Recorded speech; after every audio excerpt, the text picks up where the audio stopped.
अहम खबर आपको देंगे। आईसीसी चैंपियंस ट्रॉफी में पाक भारत टाकरा 1 मार्च को होगा। Pak Bharat match Gaddafi stadium में शेड्यूल किया गया है, ये बताया गया है। मोहम्मद आलिजा हमारे साथ मौजूद है, उनसे बात करेंगे। आलिजा बताएगा इससे मुतालिक मजीद क्या तफसीलात सामने आई हैं। देखें, आईसीसी बोर्ड मेंबर की भारतीय मीडिया से अहम गुफ्तगू हुई है, जिसमें उन्होंने ये कहा है कि 1 मार्च को पाकिस्तान और भारत का मैच कज़ाफी स्टेडियम लाहौर में शेड्यूल किया गया है। सिक्योरिटी मसाइल को मद्देनजर रखते हुए भारत के तमाम मैचेस लाहौर में शेड्यूल किए गए हैं। भारतीय मीडिया से ये गुफ्तगू की है आईसीसी के बोर्ड मेंबर ने।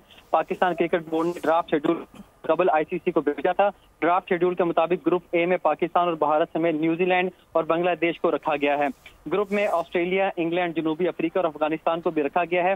चैंपियंस ट्रॉफी से मुतालिक तमाम शरीक मेंबर ममालिक ने आईसीसी को अपनी स्पोर्ट की यकीन दहानी करवा दी है। चैंपियंस ट्रॉफी के हवाले से बीसीसीआई हुकूमत से मुशावरत के बाद फैसला करेगी, ये कहना है भारतीय मीडिया का। चैंपियंस ट्रॉफी के लिए 19 फरवरी से 9 मार्च की तारीख तजवीज की गई है। चैंपियंस ट्रॉफी फाइनल के लिए 10 मार्च रिजर्व डे रखा गया है। जी ठीक है, आलिजा हमारे साथ ही रहेगा। क्रिकेट के मैदान से तो आप अब सब्सक्राइब करें और बेल दबाएं ताकि कोई खबर रह न जाए।